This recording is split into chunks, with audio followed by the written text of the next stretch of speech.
Hello बच्चों, let's read the question. The question says the process of fluidizing water saturated soil during an earthquake is known as liquefaction, quicksand, option C epicenter and option D gelatinization. ठीक है.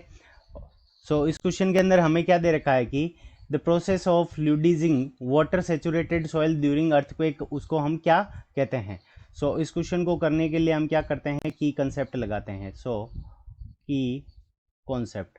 अब इसका मतलब क्या हुआ, ये जो हमें स्टेटमेंट गिवन है फ्लूइडिजिंग वाटर, यानी इसका मतलब ये होता है कि जो आफ्टर या फिर during the earthquake, during oblique during और आफ्टर, यानी अर्थक्वेक के बाद में या फिर अर्थक्वेक के दौरान, ड्यूरिंग और after the earthquake, during after the earthquake, earthquake the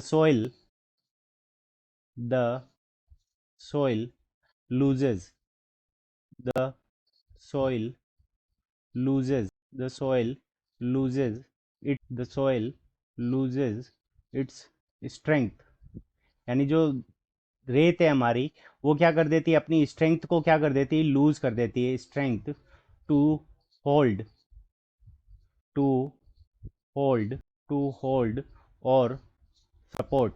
यानी जो हमारे जो मकान और जो बिल्डिंग बनी हुई है, हाउसेज और बिल्डिंग, वो क्या है, सॉइल के ऊपर है, तो उसकी स्ट्रेंथ कम हो जाती है कि मकान को और होल्ड और सपोर्ट द बिल्डिंग, यानी बिल्डिंग को स्ट्रेंथ देने की, यानी उसको सपोर्ट करने की, उसको होल्ड करने की जो स्ट्रेंथ है वो हमारी क्या हो जाती है, कम हो जाती है.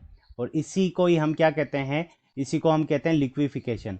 ठीक है. सो ये जो है, इस फिनोमेना को हम किस नाम से जानते हैं, लिक्विफिकेशन, लिक्विफिकेशन, लिक्विफिकेशन. सो लिक्विफिकेशन हमें कौन से ऑप्शन के अंदर गिवन है, ऑप्शन ए के अंदर गिवन है. So option A is the correct answer of this question. I hope you understood it well. Best of luck. Thank you.